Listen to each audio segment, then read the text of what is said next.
जल्दी जल्दी कोर्ट की तारीखें पढ़ती रहीं। लॉकडाउन के बाद तारीखें थोड़ा जल्दी जल्दी मिल रही हैं, हर दूसरे तीसरे दिन।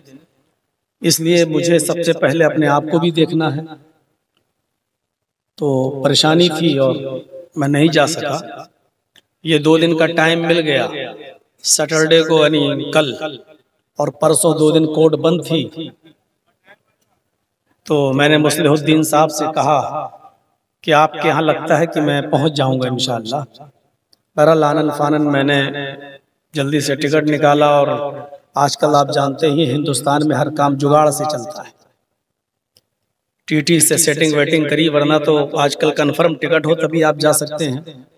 फौरन टिकट लेंगे तो अलाउ ही नहीं है। 1 नंबर भी वेटिंग रह गया तो ट्रेन में नहीं बैठने दे रहे हैं। आजकल कोरोना ने ऐसा अपना माहौल ख़राब करके रखा है पूरे हिंदुस्तान का कि लगता है कि सिर्फ ट्रेनों में जो बैठ के सफ़र कर रहे हैं उन्हीं को हो सकता है, और जो भाषणों में और जो चुनाव में प्रचार कर रहे हैं उनके लिए कोरोना है ही नहीं, शायद उनसे भागता है।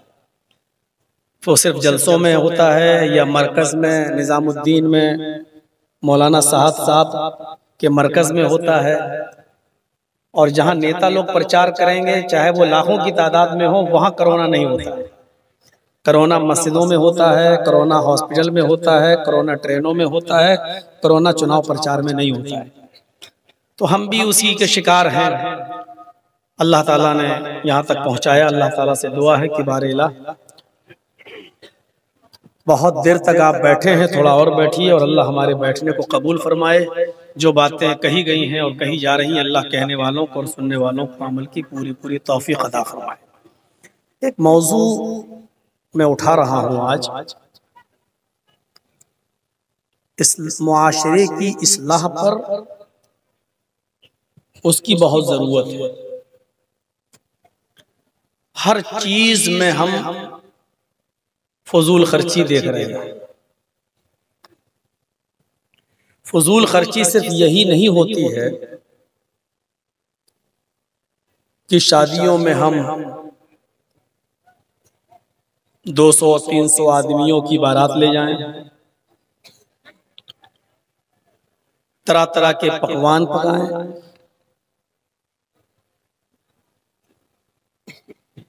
बारातों में पैसा खर्च करें, पटाखों में पैसा खर्च करें। सिर्फ फजूल खर्ची यही नहीं होती। अगर आपके जलसे में 1 या 2 माइक से काम चल सकता है, फिर भी आप लगाते हैं, तो ये भी फजूल खर्ची में शामिल है।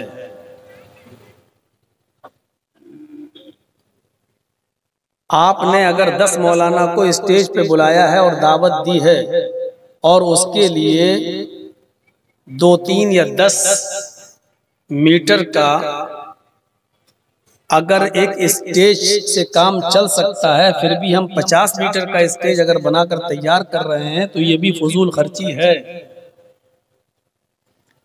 घर में पानी का गिलास मौजूद है, इसके बावजूद हम बाहर से दूसरे प्लास्टिक के गिलास खरीद के लाएं और एक बार उसमें पानी पीकर उसको फेंक दिया जाए, तो ये भी फजूल खर्ची है। आपके घर में अगर आधा किलो गोश्त में आपका और आपका पूरा घर खा सकता है, और फिर भी आप 4 और 5 किलो गोश्त का एहतिमाम करें और जितना खा सकते खाएं और बकिया फेंक दें, तो ये भी फजूल खर्ची है। फजूल खर्ची का दायरा सिर्फ शादियों तक महदूद नहीं है, बीड़ी सिगरेट और पान तंबाकू तक महदूद नहीं है। फजूल खर्ची का दायरा बड़ा वसी है। अभी मैं आपको बताऊंगा, जब आप सुनेंगे तो ताज्जुब करेंगे। आपके पास 100 ही रुपए हैं और कोई गरीब आपसे अगर इमदाद मांगने लगा और आप उसकी मजबूरी देख रहे हैं कि वाकई परेशान है, और आपने अपनी जेब से 100 रुपए निकाल के उसको दे दिए पूरा का पूरा, और आपके पास कुछ नहीं बचा, तो ये भी सही नहीं है, ये भी फजूल खर्ची में शामिल है।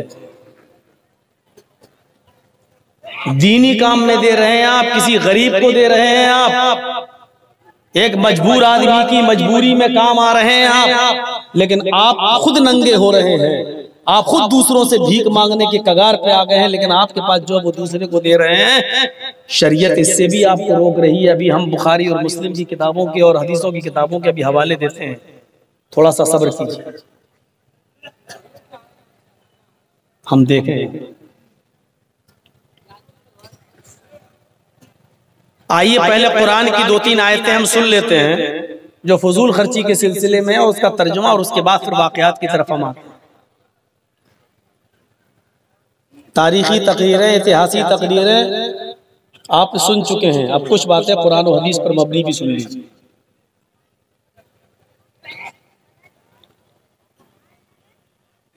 पहली आयत वो है जो मैंने खुतबे मसनूना के बाद पढ़ी है।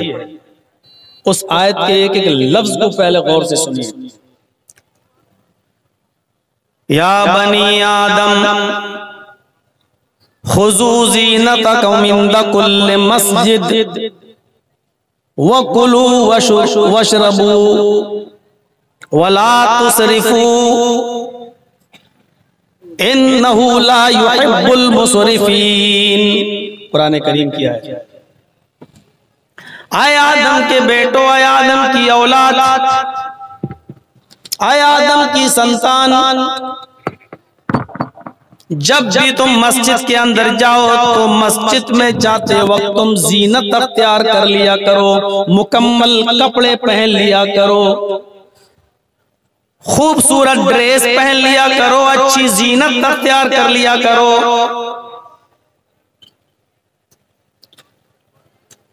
वकुलू वशरबू, और अल्लाह ने तुम्हें जो रिस्क दिया है, जो रोजी दी है, कोई मुमानियत नहीं है, तुम उसमें से जितना खा सकते हो खाओ। वशरबू, और खूब पियो, जो मशरूब हलाल है तुम्हारे लिए, जो पीने की चीजें हलाल है तुम्हारे लिए वो खूब पियो। जो चीजें तुम्हारे लिए खाने की हलाल की गई हैं तुम उसमें से खूब खाओ। बस एक बात याद रखना, वला तुसरिफू, खाने और पीने की चीजों में भी हद से तजावुज न करना, इसराफ न करना, बेजा खर्च न करना, फजूल खर्ची न करना।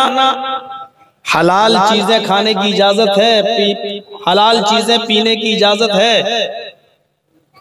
तुम्हारी सेटिंग अभी तक बन नहीं पा रही भाई।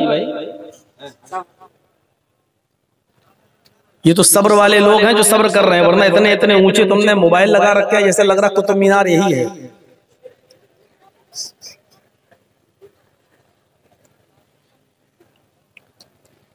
पहले कह रहा अल्लाह खाओ, और फिर ये कह रहा है पियो, यानी खाने और पीने की चीजों में नहीं रोक रहा है, लेकिन उधर भी एक एहतियात, क्या कहा गया, वला तुसरिफू, खाने और पीने की चीज में भी फजूल खर्ची मत करना, बेजा इसराफ मत करना, ज्यादा हद से तजावुज मत करना।